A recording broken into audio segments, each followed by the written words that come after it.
Yo, what's going on, everyone? It's your boy Jack Oates to go. You either know or you don't.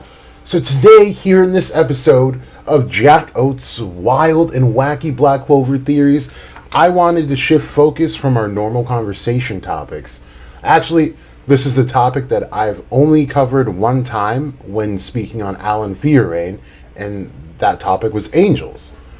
For a long time, this community has been starving for the introduction of gods and or angels, and I understand this because I've been hungry for the same kind of content, but then I started researching and I came to the wild conclusion that we've had angels since the inception of this series.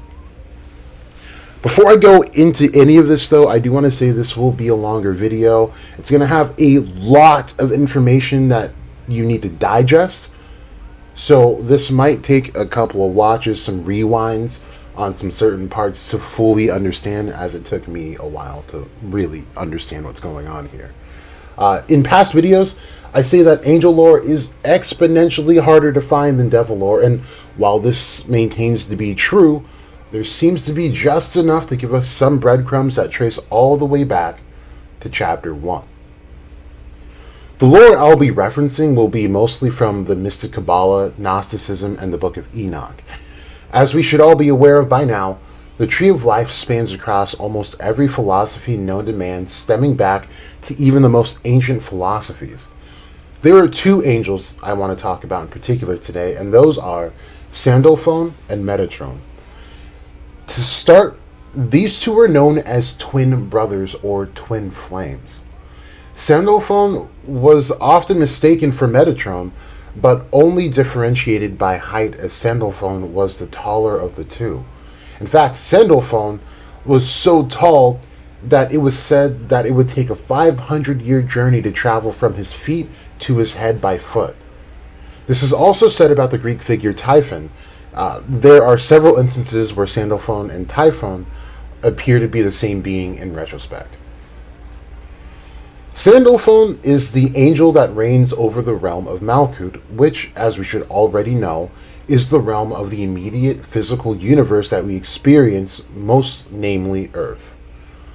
Though Sandalphon is in the lowest Sephira, this by no means ranks him as a weak angel on the Tree of Life. In fact, Sandalphon is said to be so powerful that he shakes the universe itself every second of every day, from the physical realm all the way through the heavens, where even the angels tremble and rejoice in his power. Sandalphon's main duty is to accumulate all the prayers of the world and send them up to Metatron. This is something Metatron cannot do himself, since his form is the highest realm, the archetypal realm closest to God. And this is exactly where things get interesting. Sandalphon and Metatron are said to unite when passing the prayers from earth to heaven and messages from heaven to earth. As stated before, and in many videos describing how the trees of life and death work, Metatron is unable to reach the physical world due to being part of the supernal triad, but Sandalphon, being the angel that rules over the physical universe, can mediate between the two spectrums. In this process, Sandalphon collects all of the prayers of the universe and makes them into a crown to give to Metatron. This process is said to be extremely profound, as Metatron unites with Sandalphon, who is often named as God or a lesser god, in which they are essentially one. This allows Metatron to be able to step foot into the lower realms of existence. In contrast, when a message needs to come from heaven and sent to earth, Sandalphon unites with Metatron to do so. These prayers ascend as orbs to the King of Kings, and that King of Kings is Metatron. Off of Sandalphon, Metatron is regarded as the King of Angels, or the Prince of the World. The origin and meaning of his name is a debated topic, as there is no clear origin for his name, but these seem to be the most popular iterations as the best defines his position in heaven. Given that we have just discussed Sandalphon's cosmic role, which includes some of the more relevant aspects of Metatron's role, for the sake of this video, I don't feel I need to describe him as much. However, there are some key points I do want to touch on when it comes to this angel. Metatron in various texts is likened and actually confused with God, him or herself. This is how powerful he is, but this was not how he was made. Angels are normally the result of God creating beings from his own light, so angels are born powerful and have no need for ascension. In the case of Metatron and Sandalphon, these two were humans hand-chosen by God to be his strongest angels that would ultimately decide the fate of souls. This may arguably be the most interesting thing about both of these deities. In text, these men were, for a lack of much better terms, plucked out of time and space by God himself to take on these new roles. Many humans over time have been chosen by God to serve him, but all of them have usually gone through some sort of death-like process. Metatron and Sandalphon did not. It was said that Metatron was whisked away by a chariot of fire and a whirlwind. As this happened, both figures underwent significant and drastic physical changes. This is how Metatron himself describes his abrupt transformation. When the Holy One, blessed be he, took me to serve the throne of glory, the wheels of the chariot and all needs of the Shekinah, at once my flesh turned to flame, my sinews to blazing fire, my bones to juniper coals, my eyelashes to lightning flashes, my eyeballs to fiery torches, the hairs of my head to hot flames, all my limbs to wings of burning fire, and the substance of my body to blazing fire.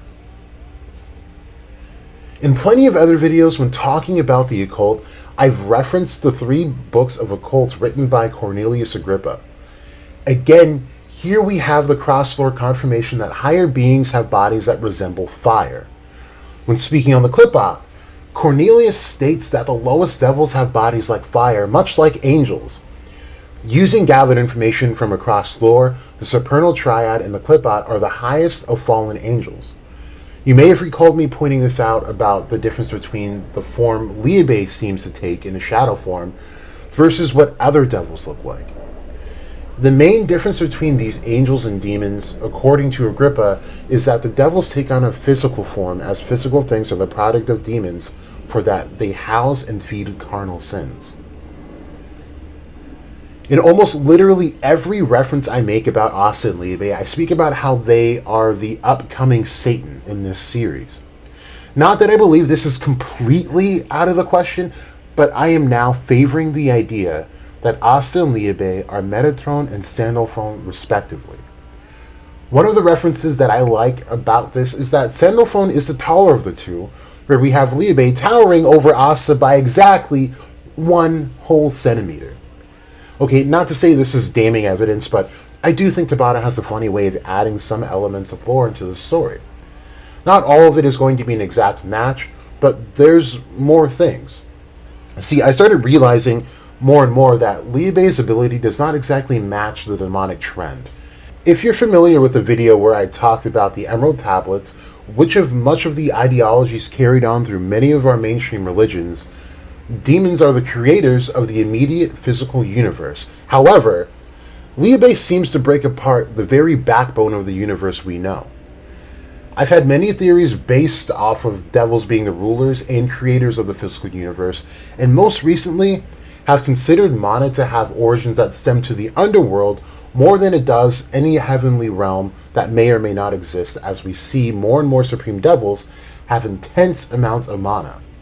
Not only this, but we have seen mana corrupt more than it purifies. But this is not to say it can't be used in purifying ways, as Saint Stage suggests otherwise. Just as an aside for the nitpickers, Charlotte purifies herself to an extent to overcome her curse and weaponize it.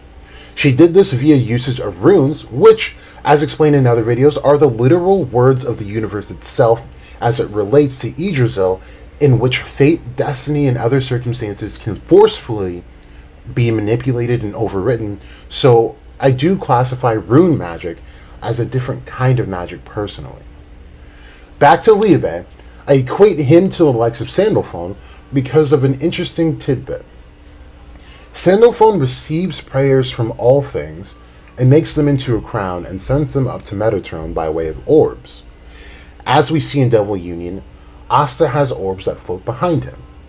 These orbs have had no actual significant function as of yet, but it is still worth noting. Now we can continue to speculate about the crown that is made by Sandalphon.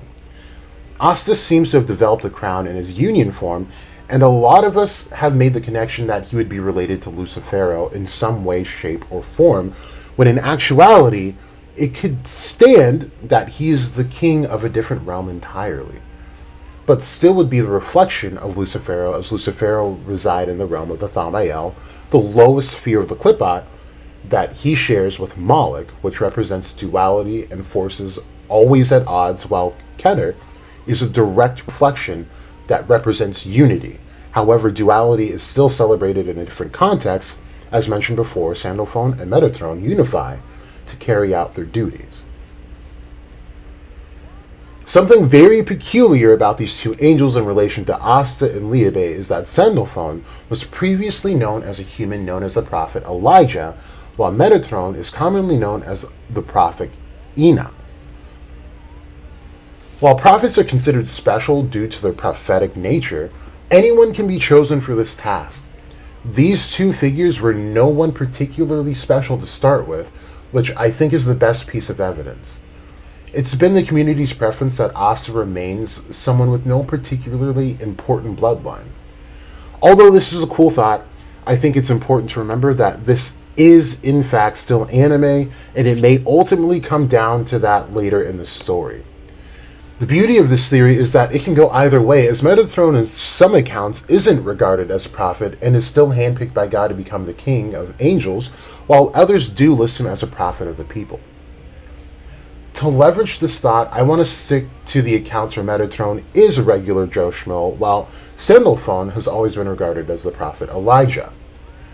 If Asta is Metatron, then he would be no one special, yet still chosen by God. Then we have a peculiar case with Liebe being this Sandalphon-like figure who we can consider to be a chosen being.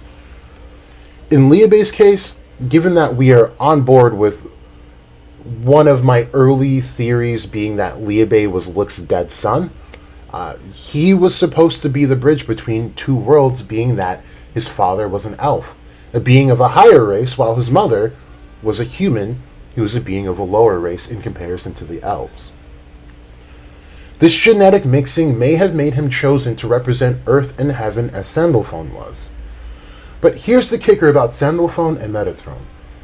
They are said to be in alignment with the Mother of the World, the Bride of God, also known as the highest aspect of Lilith in mystical Kabbalah.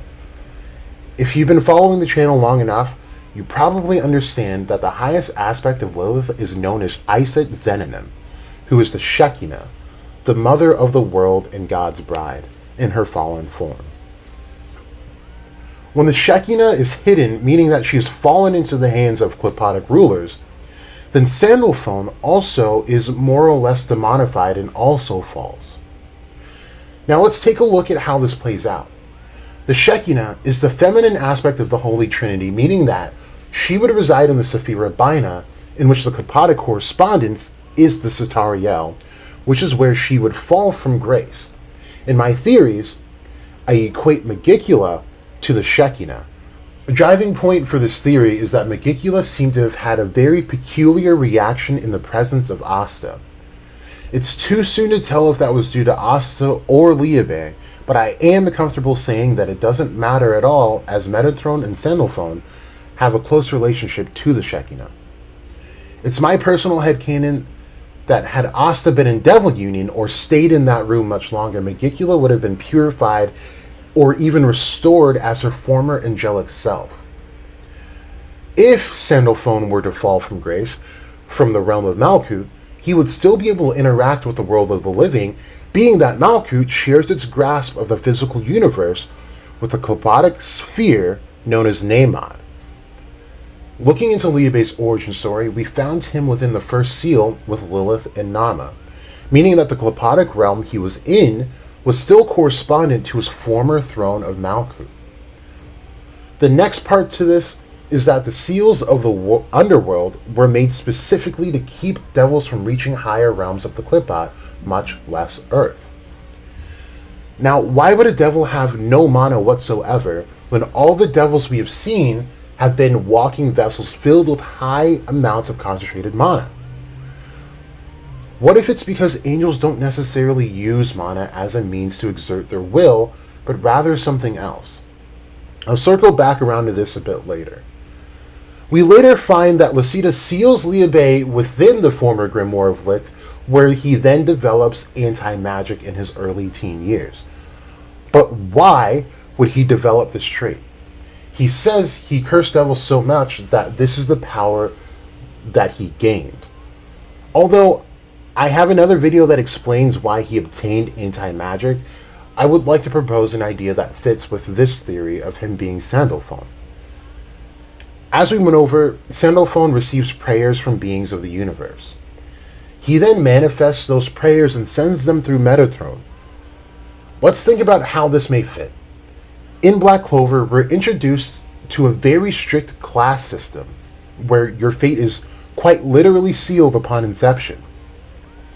If you are the product of a royal or a noble, you'll be blessed with more mana than that of a commoner or a peasant, where their lives are widely limited because of the class system.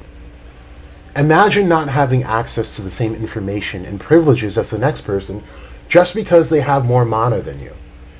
It would be no surprise if these commoners and peasants began to wish that mana didn't exist at all. If mana didn't exist, they wouldn't be judged and sentenced to a lower lifestyle, but instead judged by their merit and work ethic. So what if Liebe subconsciously absorbed those prayers, being that he would have been the representative of both human and elf races and developed a power that would annihilate mana itself? This would fit in line with the thought that mana may not be the product of a benevolent force, but instead a product of a higher Qliphotic god. With devils having magic attributes of elements and forces you can readily find in the universe, it would make sense that angels would have the ability to deconstruct the illusion of reality, which fits the idea of the halls of Amenti. Paired with Metatron, Sandalphon becomes the mightiest force in the universe. As far as Asta being Metatron goes, it's a little tough to say since there are three aspects of Metatron to consider, and to be transparent with you, Julius does fit this bill quite well, especially with him reverting back to a child, and the comment Patri made about him specifically made to stop him, as he was the last bastion of hope for human. But Metatron is the angel of life. He directly deals with souls, and for those that keep up with this channel, this perfectly fits the video I made stating that Asta's magic, in quotes, or other power system, would have to do with some sort of manipulation of souls. Metatron is known for his Book of Life, where he records the past experiences of all humans. I feel this fits Asta perfectly, as reflected in his fight against Liebe. While fighting Liebe, we see the shadows of the people that had influenced Asta in his development thus far. While I will upfront concede to the fact that Asta is a physical specimen, I will still say that this may have been the most intentional element that Tabata gave us to push the possibility of Asta being Metatron, as Metatron is the angel of life and souls.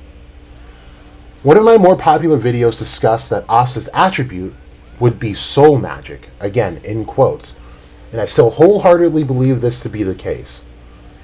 In that video, I based that off of Yuno attaining star magic, and now I'm here to add to that Asta's grimoire, in quotes, will be the Book of Life, where he gains the strength through the experience of all people, past, present, and future. In the fight against Liebe, there's one instance in particular that led me to believe something was up with Asta, and this sort of experience attribute, if you will. And this was when he used a death thrust against Liebe as the deciding blow. This stuck out a lot. While Asta is strong and he's very skilled, it didn't make much sense for him to execute that move, which he had only seen 2 to 3 days prior to the devil binding ritual, especially with 0 amps. If Asta had taken that experience in a Metatron-like fashion, then it would be more than enough to explain why this happened at all. Reaching the last stretch of this video, I want to go over what I observe while Asta and Liebe are in union. We have the crown, which we can chalk up to Asta being the king of angels. Then we have the orbs behind him that we can potentially explain as the equivalent of prayers that Sandalphon sends to Metatron, as we've discussed. But then we have Asta's physical shape change with each sword. This may be the proof we need to say that Asta is taking the experience of a previous user of that sword and directly changing his shape to best use that sword in the moment, while Sandalphon, or Liebe, is powering him up with the power that the prayers of the majority have given him, which is anti-magic. I know this was a very long video, and I am truly grateful for anyone who stuck it out to the end. This theory may not be right at all, but I will say this is where I would personally take this story. A lot went into this, and this quite honestly may have to be one of those videos that, again, you just have to listen to a few times for it to really sink in, as I had gone over the research a few times just to really understand the connections that were being made. Anyway, thank you all again. I would really, really, really appreciate if you gave this video a like, and would super appreciate if you could share this theory on whatever social media you have, because I have self-proclaimed this as a certified banger theory, and I always appreciate the help. So anyways, I hope to see you in the next video. This has been Jack Goes to Go. You either know or you don't. I ain't feeling nothing cause I'm numbed out. Bounce. I ain't feeling nothing cause I'm numbed out. Bounce. I ain't feeling nothing cause I'm numbed out. Bounce. I ain't feeling nothing cause I'm numbed out. Bounce. I ain't feeling nothing cause I'm numbed out. Bounce. I ain't feeling nothing cause I'm numbed out. Bounce. I ain't feeling nothing cause I'm numbed out. Bounce. I ain't feeling nothing cause I'm numbed out. Pull up, say what's the deal, bruh? See how I lose my cool any second if they don't hear us. Many people will fear us. Say when you look in the mirror, don't you compare us to anything, they get embarrassed. Ha, ha, woo. So many people be talking like they want the problems or something. I noticed that all of you polish and all of you people get punished. It's hard to keep food on your stomach, to all of the hustle keep running. That's hard to stay humble with nothing. We're off of the jungle, we're bugging. So let me come down all of a sudden. I told you that we keep it buzzing. Ha, woo. I ain't feeling nothing cause I'm numbed out. Bounce. I ain't feeling nothing cause I'm numbed out. Bounce. I ain't feeling nothing cause I'm numbed out. Bounce. I ain't feeling nothing cause I'm numbed out. Bounce. I ain't feeling nothing cause I'm numbed out. Bounce. I ain't feeling nothing cause I'm numbed out. Bounce. I ain't feeling nothing cause I'm numbed out. Bounce. I ain't feeling nothing cause I'm numbed out.